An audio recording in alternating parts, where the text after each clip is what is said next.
Hello class. This is the instructor response on your assignment, How Real is Race? Most of this response will be a film. It's an edit of 3 episodes of a series called Race, the Power of an Illusion. Race is not a biological fact. There are not different human races. It is ingrained in our world perception because the market is organized around the idea of greater and lesser human valued lives. It's called the commodity system. It was set up by the Western European patriarchy. It is the foundation of capitalism and the global market today, and it is the reason we have such violence in our society. The divisions that maintain the dominance hierarchy that creates such difficulty and hardships in our world, and such divisions between people by class, race, and gender stratified terms, and now even by self-interest.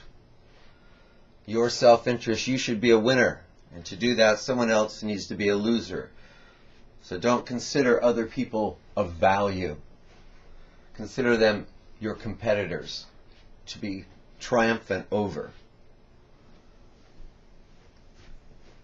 Race, the illusion of race, allows injustice to be seen as justice because those people are not human.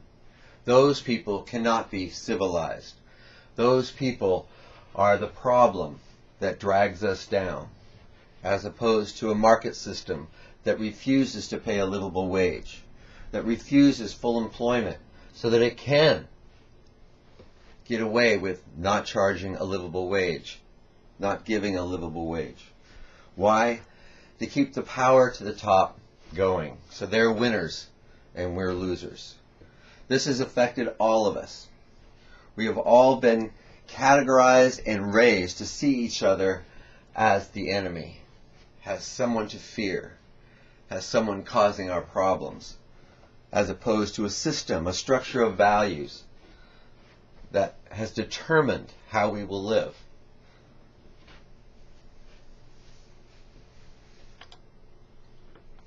Crimes against humanity, justified by changing the perception of human beings. That's what race, class, and gender stratified terms are all about. To make sure that by the time we're born, we get taught just what the value of individual humans are in an economic system. Who to fear, who deserves food, who should be homeless, why should people deserve to work 40 hours a week and earn less than a livable wage, while people like Bezos collect $150 billion paying people less than they can live on, so that our taxes need to supplement his wealth by paying his employees. This system is not working. Here is Race, the Power of an Illusion. There is no question that individual human beings are different, one from the other. Our eyes confirm this day in and day out. Skin color, body shape, hair form, eye shape. For several hundred years, we have used these visual differences to classify people into 4 or 5 groups we call races. We have a notion of race as being divisions among people that are deep, that are essential, that are somehow biological or even genetic, and that are unchanging, that these are clear-cut, distinct categories of people. The idea of race assumes that simple external differences, rooted in biology, are linked to other, more complex internal differences, like athletic ability, musical aptitude, intelligence. This belief is based on the idea that race is biologically real. How many races would there be? 5? 55? Who decides? And how different would they really be from one another? The measured amount of genetic variation in the human population is extremely small. And that's something that people need to wrap themselves around, that genetically we really aren't very different. In fact, genetically, we are among the most similar of all species. Only 1 out of every 1,000 nucleotides that make up our genetic code is different, one individual from another.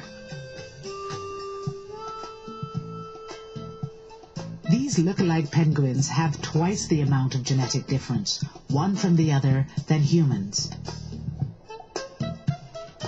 And these fruit flies? 10 times more difference. Any 2 fruit flies may be as different genetically from each other as a human is from a chimpanzee.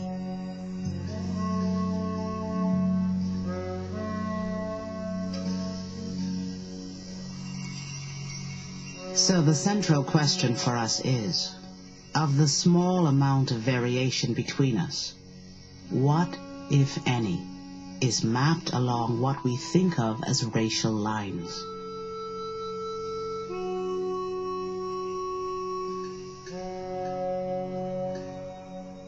Because we live in a racialized society, this is not an academic question. We have a long history of searching for racial differences and attributing performance and behavior to them. For 200 years, scientists poked and prodded, measured and mapped the human body, searching for a biological basis to race. Some measured facial angle to illustrate the proximity of races to the primitive.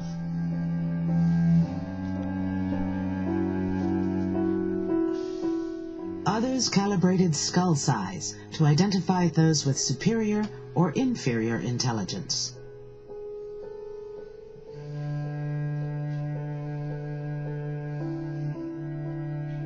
Measures of eye shape, hair form, even brain color were scrutinized in the hunt for the fundamental sources of racial difference. If we just take African Americans as an example, there's not a single body part that hasn't been subjected to this kind of analysis. You'll find articles in the medical literature about the Negro ear, and the Negro nose, and the Negro leg, and the Negro heart, and the Negro eye, and the Negro foot, and it's every single body part. And they're constantly looking for some organ that might be so fundamentally different in size and character that you can say this is something specific to the Negro versus whites and other groups. Scientists are part of their social context. Their ideas about what race is are not simply scientific ones, are not simply driven by the data that they are working with. It's also informed by the societies in which they live.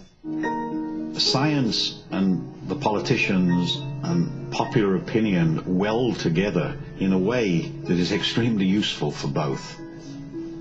The politicians and the general population are very happy to have scientific views to lean on, which say that the fact that this successful republic is not destroying Indians just for the love of it. They're not enslaving blacks because they're selfish. They're not overrunning Mexican lands because they're avaricious for land. That this is part of some great inevitability of science, of really the way races are constituted. That is, the Caucasian race and even certain branches within the Caucasian race are superior. And remember, politicians aren't working for themselves. They're working for the Western European patriarchy in the United States of America. They are working for the market. Early on, there was no market. There were market boards. But the Western European patriarchal supremacy was still the point of legislation.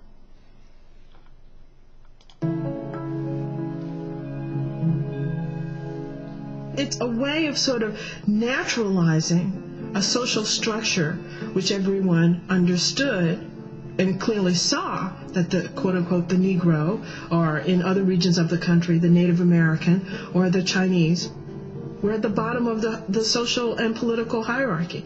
And if you can say that they are fundamentally biologically different, then they should be. In the 1857 Dred Scott case, the Supreme Court decided that people of African ancestry, enslaved or free, could never become citizens of the United States. The opinion stated that black people had no rights which the white man was bound to respect.